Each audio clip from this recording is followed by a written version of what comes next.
brand new Invincible spoiler review here on Max Talks Movies. My name is Max. We're talking about season 3, episode 7, titled What Have I Done? We're going to break down the episode, give my thoughts. So if you're new to the channel, please hit that subscribe button and ring that bell for notifications. I do movie and TV show reviews, out of theater reactions, a box office show every Monday, and other movie franchise rankings. So please subscribe, ring the bell if you're new to the channel, comment down below. What are your thoughts on this new episode of Invincible? It's one of your least favorite episodes of the season. Let me know in the comment section. Respond to all comments, so definitely let me know in the comment section down below. Also, guys, please hit that thumbs up button. The like button's down below. Click that. Takes 2 seconds out of your time. Helps support the channel, helps YouTube recommend my videos, including this one, to more people. So, episode 7 of Invincible, which is the penultimate episode of this season. We already have at least confirmed a season 4 of Invincible that should be releasing. They said they're planning on every year, so hopefully 2026.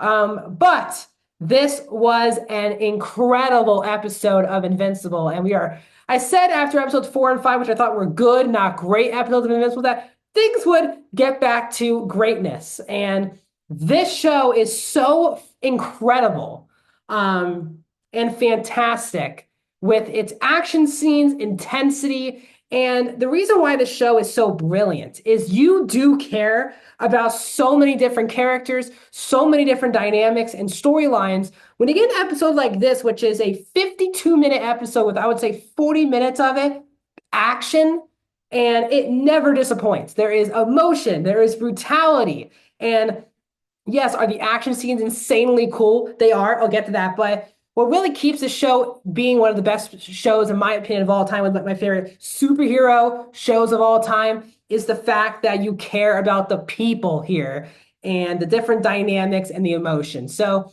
this is the episode we knew was going to happen after the setup of the post-credit scene of episode 6, which is Angstrom bringing in all these different types of Invincibles into our Invincibles world and attacking the world. They didn't just attack where Mark lives. They said like Chicago, New York, LA, all these different places from across the world, not in America.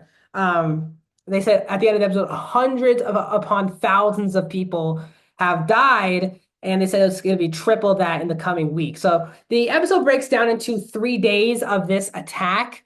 And the thing I would say right off the bat is that Steven Yeun does a really good job, obviously, voicing Invincible in this episode because he's voicing a lot of Invincibles. And yes, they all look totally different, but they also both sound very different from our Mark, but also they clearly are Mark Grayson. I thought Steven Yeun did a really good job. That is something that's really difficult in voice work, is when especially you get this type of episode, we were playing up to 10 different versions of the same character, and each of them have to have distinct voices. It's not good enough just to have different suits. You have to change the voice or the way you talk. And I thought Steven Yeun did a really good job voicing the character. So this was an insanely violent episode. We saw that Angstrom, I don't know how they put his body back together. These 3 creatures put Angstrom back together. Disgusting. A lot of just horrific injuries in this episode. There are so many big moments to break down, so I'm sure I'm probably going to miss some. Debbie is with Paul in this episode. Luckily for her, and they knew that one of the Invincibles would try to kill her at the house. They obviously got her out, and that did not happen. We had Mark and Eve basically fighting this off. It leads in this big episode to Eve getting her ankle. I mean, it was like her ankle snapped in half. It was gross. And she was honestly the one person I thought was my prediction that was not going to make it out of this season. It seemed way too good the way Mark and her relationship was going. And thankfully, as of now, it seems like she's just majorly injured. It doesn't seem like it's a death or anything like that. But I had such a heart attack when they snapped her ankle like that. It was gross. She gets put in the hospital for the rest of the episode. We'll get back to her towards the end of the episode. The big emotional death of this episode was Rex. And I was thinking about Eve being the person who'd get that big emotional death in the season. Rex actually was not on my mind. But obviously, he helps Amanda move in. Um, sorry, Shrinking Ray. He helps her move in, but then obviously he has to go and fight, and she's now retired. She's like, "You're not coming out of retirement on day one of not being a superhero anymore." So he goes and helps try to save, Robot, Rudy. You also had Jay Farrow's character, who I'm now, of course, I'm forgetting the name of. Um, and Rudy's like, you got to get her out of here, get them out. And then Rex says, I'm staying behind, you leave. And that is when Rex had a pretty awesome sacrifice death where he's trying to blow things up. It looked like Mark, it's kind of the best scene of Rex using his powers. And then Rex heats up his skeleton to kill not just that version of Mark, but also himself. Really emotional scene. Rex is one of my top 3 or 5 favorite characters on the show. So this death definitely did not sit well with me. I am very sad that Rex did not make it out of this season of Invincible. Had a really great season. Finally was turning his life around. I didn't work out. Powerplex escapes prison as well. So much happens here. They go back to fight the original or the new Guardians of the Globe. Ben Schwartz's character, he's like ripped in half. Of course, Immortal gets his head chopped off again. The scene where that Mark, who's very comedic, which I really enjoyed, he was like not taking the fight seriously. When he chucked Immortal's head through like 2 bodies of duplicates, that was horrific but awesome. But obviously, Immortal towards the end of the episode retires and he wants to raise a family with Duplicate. So, third time in the show we've seen Immortal's head get decapitated. Second time in this universe, and in both times he gets brought back to life, which is great. Oliver goes back and helps to fight with Mark. So like crazy amounts of stuff happens. Angstrom at one point he gathers all the Invincibles back together and says, "We need to get Mark and me face to face."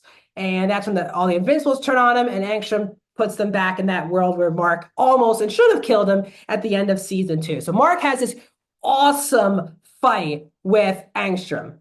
And it is a lot going on here because he's all these bots coming at him, but also these portals are opening behind him, around him. So he's not trying to just duck these robots things, these droids that are coming at him. He's also trying to avoid not going back into a different dimension, a different universe. There was a lot of thought that came into this fight. It was really cool. I was thinking to myself how you could tell how calculated this fight was, both from a writing perspective and obviously mostly from an animated perspective. It is a gorgeous show, but this fight scene might have been one of the best fight scenes in the 3 seasons of Invincible. At the end, he captures Angstrom, and I was like, you got to kill him. This is where Mark's trying to set an example, but he was going to kill him. For that hesitancy, Angstrom tries to leave for the dimension. His arm gets sliced, which was, again, filthy.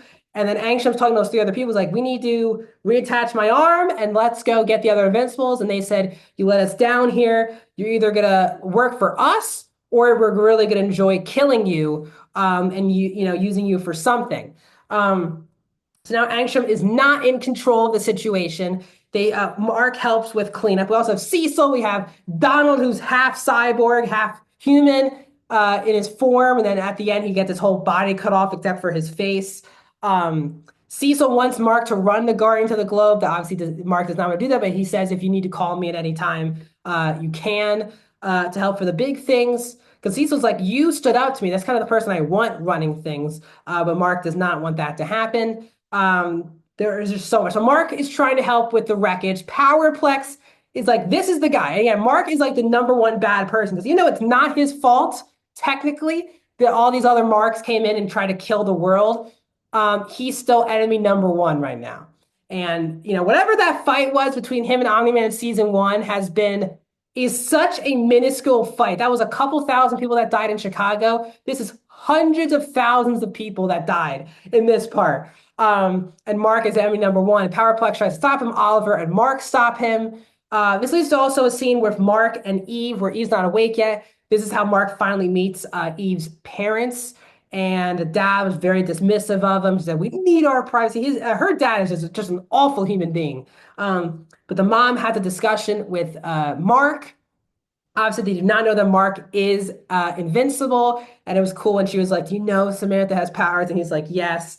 But she talks that the friend that we saw in Eve's special, who she grew up with, sadly died in the wreckage.